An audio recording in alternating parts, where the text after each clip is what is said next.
నేను నా ఇంటి వారు. ఇప్పుడు అశోకు అవునా ఒక ఇంటి వారు కాబోతున్నా. ఆ ఇంటి వారు ఏది చేసేది మాకు సంబంధం లేదు.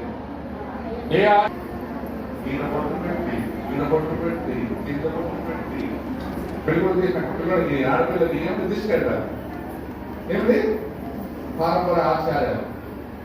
పౌరంటాడు మీరు మీ పారంపర్య ఆచారాలను మానుకొని ఆచారం మానుకోవాలి. ఆ మూట కడతారు పాపకి నెరవేరకూడదు. ఏ మూట మూటలు అంటే బియ్యం ఉంటాయి సార్ అంటారు, ఇంకేముంటారు ఎప్పుడు కానీ మూట కట్టదు. ఏమో మూట నిధుల్లో అయ్యప్ప కట్టుకుంటున్నారంటే అది పౌరంటున్నాడు మీరు పారంపర్య ఆచారాలు మానుకొని క్రైస్తుని పోలి అంటే క్రీస్తుని పోలి నడుచుకోవాలి. నేను నా ఇంటి వారు అంటే క్రీస్తుని పోలి నడుచుకోవాలి. అప్పుడు కీర్తన 27 ప్రకారం యెహోవా ఇల్లు కట్టించని కదా. చాలా మంది పెద్దలు ఈ పెళ్లికి సాక్షి వేస్తాం మేము సాక్షి వేస్తాం. ఎవడు సాక్షి వేసినా నేను పెళ్లి కాదు, వారిద్దరి మధ్యలో దేవుడు ఉండాలి అని అంటాం కదా. 3 పెట్టల తాడు అంటే ఏమి 3 పెట్ట? దేవుడు ఉండాలి, క్రీస్తు ఉండాలి.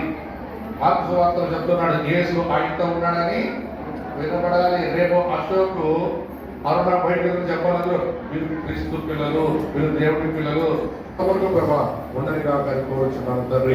వెలుగుడు చేసిన ప్రమాణాలు ప్రభా మర్చిపోకుండా ప్రభా వారు ఏమైనా చెప్పారో మరణము తప్ప మరి ఏది మనం వేరుపడిన ప్రకారం తండ్రి మరణము తప్ప ఏది కూడా ప్రభా మీరు ఇరువురి మధ్యలో ప్రభా చోకము చేసుకోకుండా మీ రాజ్యం వచ్చిన కాక మీరు వీరి మధ్యలో ఉండి ప్రభా మహిమాగంత ప్రభావం పొందమని కోరుచున్నాము తండ్రి. అయ్యాన్ని సేవకునిగా సేవకులుగానే మంత్రం ప్రభా ఇప్పుడు ఆశ్రయిస్తాం ప్రభా.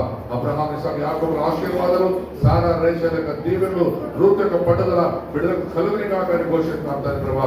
మీరు ప్రభావంతని ప్రభా ప్రతిరోజు ప్రభావంతని ప్రమాణాలు జ్ఞాపకం చేసుకుంటూ యేసు మా మధ్యలో మాలో ఉన్నాడు ప్రభా. ఇరువురు ఎరిగి ప్రభా సాక్షిగా చేయమని మా ప్రభుడు ప్రియ పరీక్షకుడు యేసు క్రీస్తు ప్రార్థన అడిగిపోతున్నాము. కుమారునికి పరిశుద్ధాత్మక సహవాసం ఈ రోజు ఇప్పుడే దాంపత్య జీవితం ప్రవేశించిన అరుణ అశోకులను చేతులందరికీ ప్రత్యేక సంఘానికి సంఘ కారణి కుటుంబానికి తోడై నడిపించును గాక.